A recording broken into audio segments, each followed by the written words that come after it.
Den låter som en Saab och den ryker som en Saab också. Bara se om vi hittar rätt nyckel här.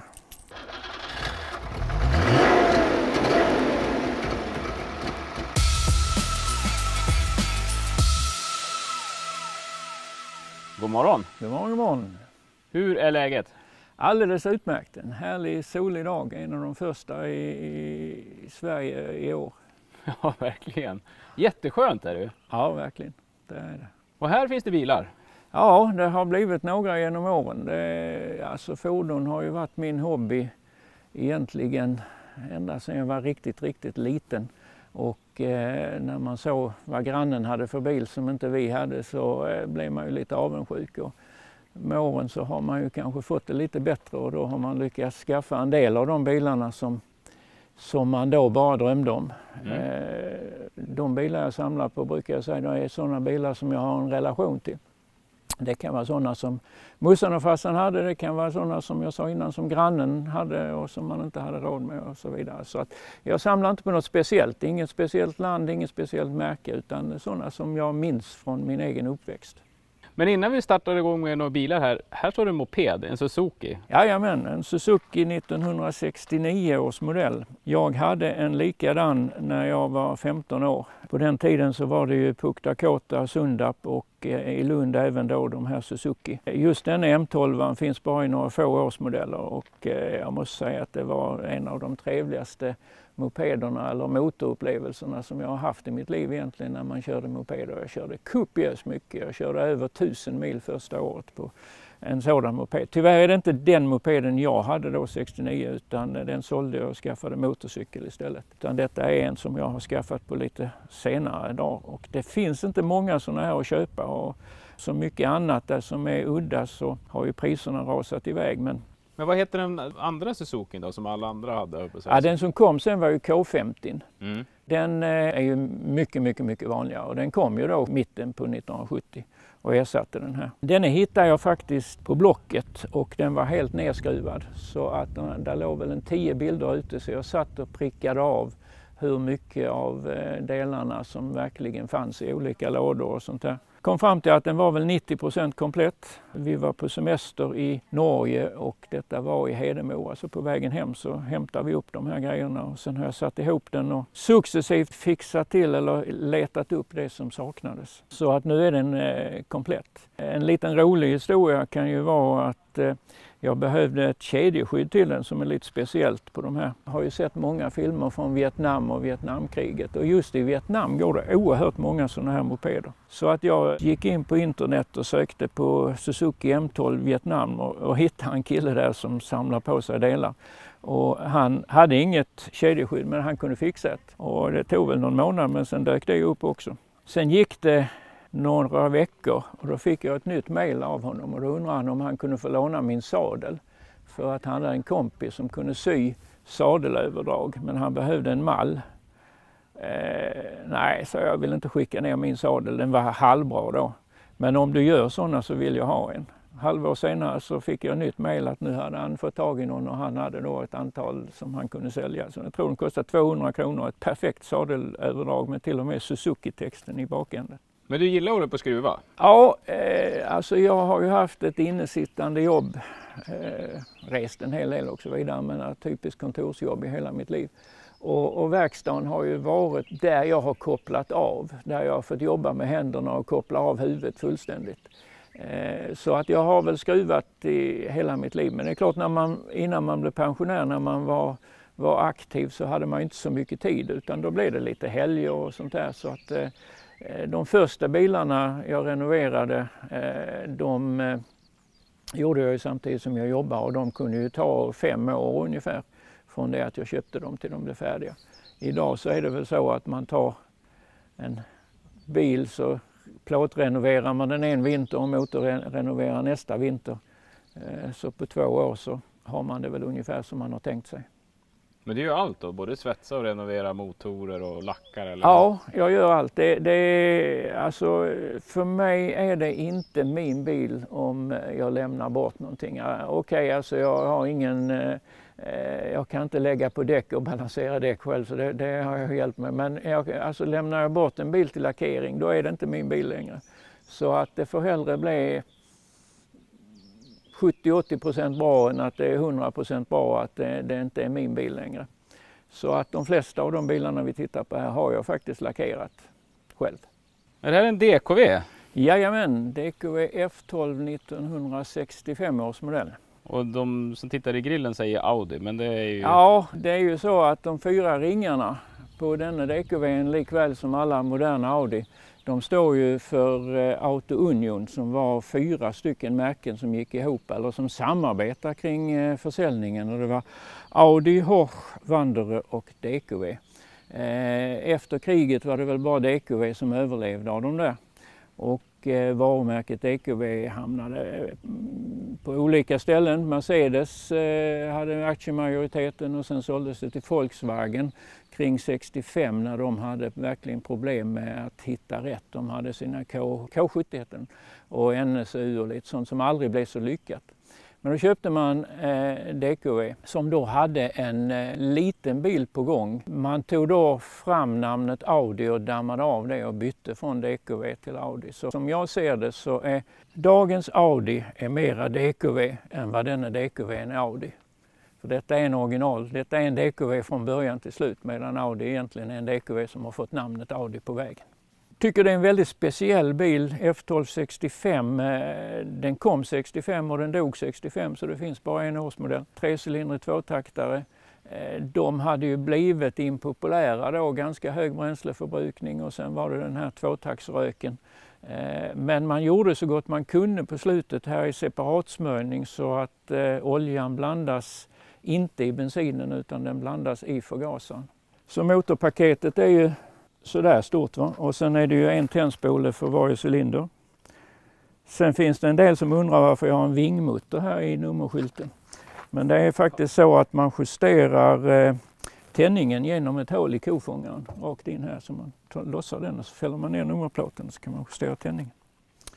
Och här är då oljetanken för separatsmörjningen. Rejäl luftrenare med ljuddämpare i. De har rätt mycket insugningsljud i de här. Ingen vattenpump i denna, utan det är självcirkulation. Därav en rejäl kylarslang, 6 volt. Den låter som en Saab och den ryker som en Saab också. Bara se om vi hittar rätt nyckel här.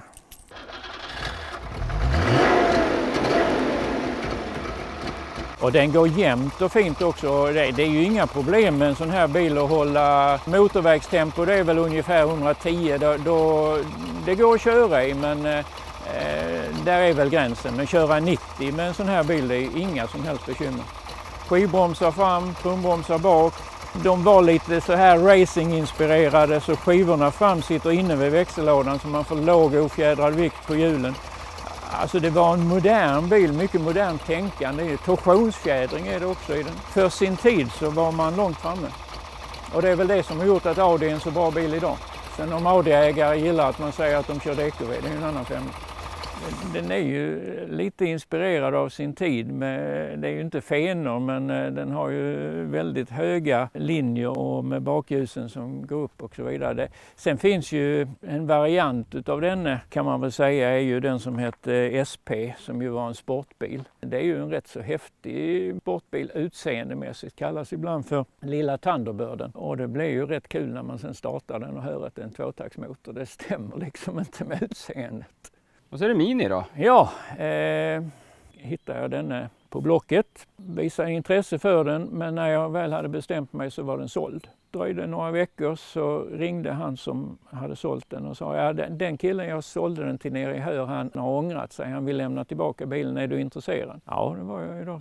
Så gjorde vi upp affären då och sen åkte jag ner och köpte bilen.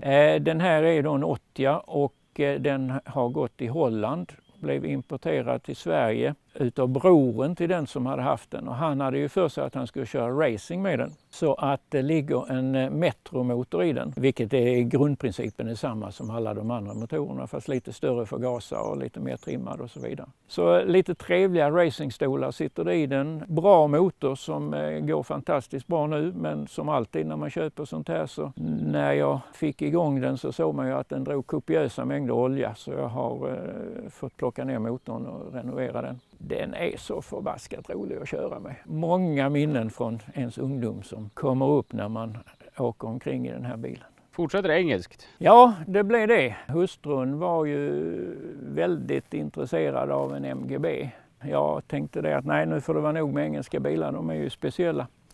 Men så råkade jag hitta den här MGB:n på Blocket och av någon dum anledning så visade jag hustrun den.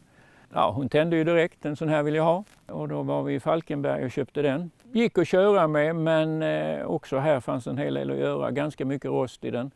Så att jag har svetsat ganska mycket tröskellådor och lite under till och så här. Och motorn är då helrenoverad. Men finns fortfarande lite att göra i någon skärm och så vidare. Sen är den ju högerstyrd, som du säger, som en engelsk bil egentligen ska vara. Och det är många som säger det, och kan ni köra högerstyrd, det är ju jättejobb. Nej, fan kan det ta 10 minuter, sen vänjer man sig vid det.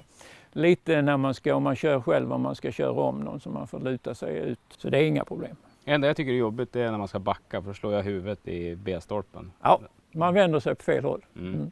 Precis. Detta är väl den minsta amerikanska bil som finns.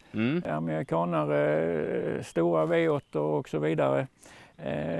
Ja, det är ju inte denna. Det var ju så att ledningen för Pontiac och GM, de bestämde sig för att vi ska ta fram en pendlarbil. Och de spesade den så att den ska vara tvåsitsig, den ska ha en ganska liten motor. Det ska finnas lite utrymme, typ golfbag och sånt där, det säger ju alla. Men de hade en spes och sen lät man utvecklingsavdelningen jobba på. Och när de var färdiga så hade man gjort en sportbil. Det var tveksamt om det skulle lanseras, men det gjorde så. En amerikansk sportbil med en 4-cylindrig motor på knappt 100 hästar, eller ja, runt 100 hästar. Ja, det är varken en sportbil eller en amerikanare. Så den fick bara leva i 4 år. Men efter 1 år så insåg man att 4-cylindrig, nej det funkar inte, det måste vara bättre grejer. Så 85 la man i en V6 i dem. Mycket trevlig bil att köra, ligger som ett strykjärn på vägen. Det är ju mittmotor så motorn ligger bak ryggen på en. Det är många som har använt det här till att bygga en Ferrari-replik. Jajamän, finns ju, alltså det är en stålram i grunden och sen är det ju plastpaneler. Så det är ju väldigt lätt att plocka bort dem och sen finns det ju färdiga kit då till att göra om den till en Ferrari-liknande bil. Jag tycker det är lite synd, för detta är ju också en lite unik bil. Det är som sagt 4-årsmodell, det finns inte så många kvar. Det finns en klubb i Sverige på Facebook, svenska Fiero-klubben, och jag vet inte hur många vi är, men det är inte särskilt många. Men de som har sådana här bilar är ju entusiaster. Själv är jag väl inte sån entusiast, men jag tycker det är en rolig bil. Hur kommer det sig att du köpte den här? Alltså den har ju ingen sån här historia att jag har en relation till den direkt. Jag tyckte den var jäkligt snygg och jag tyckte att det var en bil som inte så många andra har. Så jag blev attraherad av den. Jag ville ha en sportbil och en sportbil som är lite grann udda. Hittade den då, också bra pris på den därför att den fungerar, startmotorn fungerar inte så han kunde inte provköra den. Så vi fick ta hem den då och det var inte mer allvarligt än att jag satte på en ny startmotor på den då. Om man tycker den här har för liten motor så är ju nästan lite för stor. Ja, det är lite ytterligheter. Eller om man tar DKV:n och går till denna från en 3-cylindrig tvåtaktare till en 12-cylindrig fyrtaktare på 300 hästar. Så är det lite var en i sin ände utav biltillverkningen. Denne kom ju och ersatte E-Typen som ju var tvåsitsig. Och E-Typen vill väl jag påstå är en utav världens snyggaste bilar. Och när den kom så den motsvarar ju överhuvudtaget inte den designen och det man hade på E-Typen. Så att den blev väl aldrig någon riktig succé i början, men den höll i länge. Den tillverkas ju från slutet på 70-talet, en bit in på 90-talet faktiskt. Jag måste säga att ju mer tiden går ju mer tycker jag att en design är tilltalande. Så idag skulle jag inte säga att den är ful som man sa på den tiden, utan jag tycker det är en vacker bil. Sen är det väl en annan sak att E-Typen är kanske ännu vackrare. Denna bilens historia, eller varför jag köpte denna, det är en sån här som grannen hade och som vi i vår familj aldrig hade råd att köpa. Och den gick man ju som ungdom och kikade på då, att den skulle man ju vilja ha någon gång. Och så småningom så hittade jag ett par stycken uppe i Stockholm, den var i Uppsala. Jag åkte upp och testade dem men tyckte väl det var lite för dyrt. Så jag tackade nej, men sen efter någon vecka så ringde han som skulle sälja den och sa det, står du kvar vid ditt bud sen innan så säljer den för det. Den har då gått bra länge, men också den var mycket rostig så att jag bestämde att jag skulle svetsa upp den och göra den i ordning. Kom samtidigt över det här TVR-kittet, alltså de här kjolarna, fronten och vingen och kjolen bak. Som jag då tycker är väldigt, väldigt snyggt på de här bilarna jämfört med original. Lackade upp den och satte ihop den och sen tänkte jag skulle serva motorn. Och gjorde så, och då är det ju så att man ska ha en droppe olja i strömfördelaren under rotorn.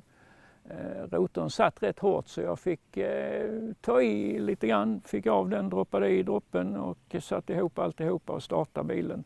Och hör ett kras utan dess like. Konstaterade då att en centrifugalvikt hade hoppat av i strömfördelaren. Här ligger kuggarna. Ja, strömfördelaren drivs av mellanaxeln som ju ligger uppe i V1, mitt i V1 och som kamkedjan går ner under från de två kammarna. Hade då lite kontakter med som är expert på Jaguar och ringde och sa vad gör man, finns det delar, kan man lösa detta? Sa de det att då har två alternativ, hitta en ny motor eller skrota bilen. Det kostar mer än vad bilen är värd att reparera detta.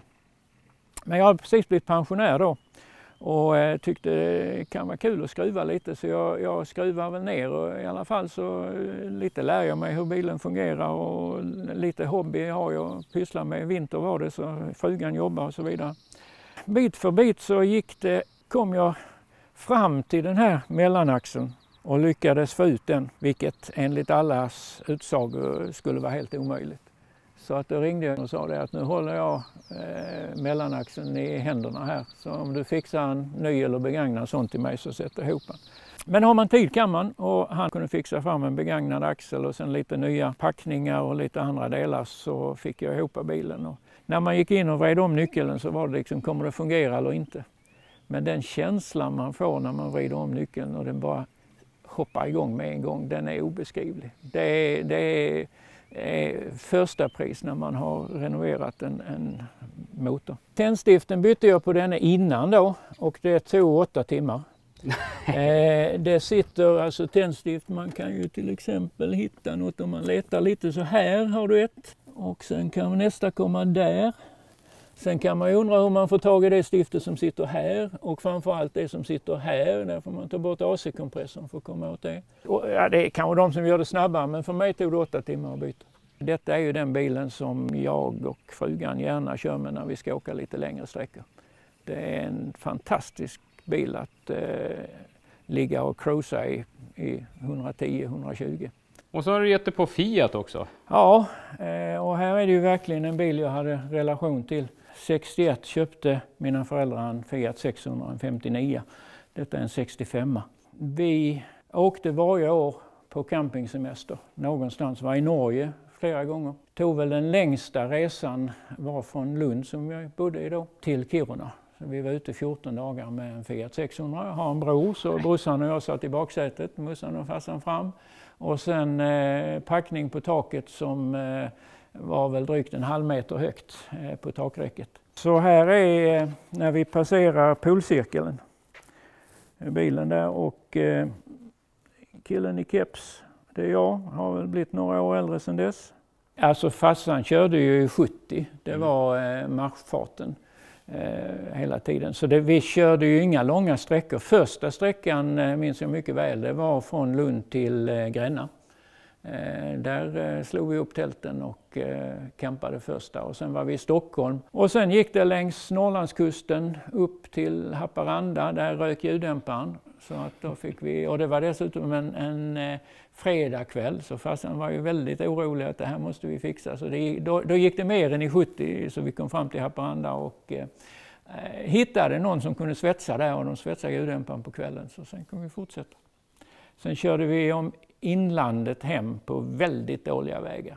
Riktigt dåliga vägar var det på den tiden. Den där bilen är lite intressant, den är lite lik min Austin A35 och när vi åkte till Kiruna så hade vi ju några vänner till mina föräldrar med också. De åkte i en sån här bil. När vi körde i inlandet på de här dåliga grusvägarna så blev ju hjulupphängningen mer och mer skakig. Och mannen i den här familjen, han var ju smed. Så att han började att tillverka mellanlägg och stoppa emellan då för att ta ut det här glappet. Och då blev det ju så att på kvällen när man skulle bestämma vilken mat man skulle köpa till kvällsmat så handlade det inte om vad man ville ha utan det handlade om vilken plåtstjocklek det var i konservburkarna. Så att det skulle passa i framvagnen på hans bil. Och det är också sådana där minnen som liksom bara sätter sig och som en rolig historia kring den här. Det var inte den bilen men det är en sån här bil. Det visar sig att det är en författare som heter Jörn Riel som har ägt den. Jag köpte den av hans kusinbarn eller släkting i alla fall. Och han har skrivit rätt mycket böcker. Där har han bland annat då att Mr Higginsbottom åker omkring i en Austin A35. Och Mr Higginsbottom, han är i någon av böckerna på väg till Vietnam. Och på vägen i Beirut så kör han över en bro och då möter han en lastbil med sådana här långa rör på sidan. Och ett rör ramlar av och åker rakt igenom grillen. Tyvärr så fanns det ju ett märke här i grillen som jag riktade upp. Men det har jag förstått sedan att det var faktiskt från det där röret så det skulle man ju inte riktat utan det skulle ju fått vara kvar. Bilen låg väl på sidan i mitt garage där vi bodde innan i 2 år och i stort sett hela botten har jag svetsat om. Och sen lackade den där då också. Motorn också helrenoverad. Trabant! Ja, detta är då en 1970-årsmodell. Jag har en rätt bra koll på historien på den här bilen. Det var en herre som ville ha en bil. Det var inte så lätt att få tag i det i Östtyskland. Även begagnade bilar gick ju tillbaka till staten och såldes på ett kösystem. Han lyckades komma fram i kön 1988 och köpte då den här bilen.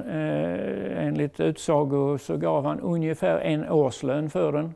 Hur mycket det är vet jag inte, men en årslön är en årslön. Och sen gick det 1 år, 89 föll muren. Nej. Och då var bilen kanske värd 50 D-mark i bästa fall. Han åkte över till väst och skulle köpa en västbil då. Han köpte en Sierra och försökte byta in den här. Men de ville överhuvudtaget inte befatta sig med den. Så sen stod den då där nere hos honom och sen var det någon som tog den till Sverige och sen har den stått här på lite olika ställen. Och för 3 år sedan så kom jag över den. Här har jag valt att göra så lite som möjligt vid den. Det har varit lite läckor och bromsarna har ju behövt ses över och bytas en del delar där. Detta är ju den bil som är symbolen för öst och hur man hade det där. Själv jobbade jag rätt så mycket i Berlin mellan på 80-talet och början på 90-talet. Så jag följde ju mycket det här vad som hände på östsidan. Man var över där ibland och åt middag och så vidare. Och det var ju en helt annan värld. Och sen så var det ju översvämmat med sådana här bilar då. Så när muren föll så blev ju detta symbolen. Va? Och jag tycker den här bilden tycker jag är rätt så käck. Det var trabanten som bröt igenom muren, riktigt så var det väl inte, men den var ju symbolen då. De här bilarna kom över till väst de första åren, puttrande och alla sa det, vad är det för, hur har man levt i öst, alltså vad är detta för bilar? Och sen med tanke på hur mycket man fick betala för dem, de var ju kopiöst dyra de här bilarna. Nej, annars är det ju som DQV och det är ju så att DQV och den här har ju rätt mycket gemensamt. Den är ju tillverkad i den gamla DQV-fabriken som låg i öst. DDR kände ju av det här att i väst hade man Volkswagen och alltså folk hade bilar. Men det hade man ju inte i öst och det där var man ju lite avundsjuk på och då skulle man ta fram en Volksbil. Men ryssarna förbjöd dem ju att använda mer än en viss mängd plåt. Och det gjorde ju att det var nästan omöjligt att tillverka en normal bil. Så panelerna på den här bilen, det är ju lump och epoxy. Eller duroplast som det kallas. Det är ju inte mycket lyx. Här sitter ju den 2-cylindriga motorn och den är luftkyld. Någon bränslemätare finns inte. Eller rättare sagt det finns. Följer med en mätsticka som man stoppar ner i tanken och kollar. Praktiskt. Ja, det blir ju exakt om inte annat.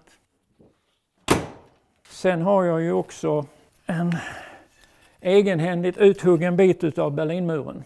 I februari 91 när jag var där nere på jobb gick vi in till en järnhandel på kvällen. För det är rejäla grejer den här muren. Det knackar inte loss den med vanlig skruvmejsel. Och så skulle vi köpa en slägga och en huggmejsel. Det fanns inte en slägga och huggmejsel att få tag på i hela Berlin. Alla var ute och knackade på muren. Så dagen efter var vi nere på verkstaden på fabriken där jag jobbade och lånade en rejäl slägga och ett huggjärn. Och sen på kvällen var vi ute och högg ut några bitar utav muren och detta var min bit. Ja, det kanske är någon som har försökt fly över den här murbiten, vem vet. 61 byggdes muren och 89 så föll den. Vilka fantastiska bilar. Ja, vad roligt att du tycker det. En härlig samling. Ja, det har blivit några genom åren och som jag sa innan, det är lättare att köpa än att sälja så det får bli så. Jag hoppas jag ser ute på någon träff här framöver. Mycket, mycket möjligt för det blir lite sånt på sommaren. Får vi säga på återseende då. Ja, tack för att du var här. Hej på det. Hej hej.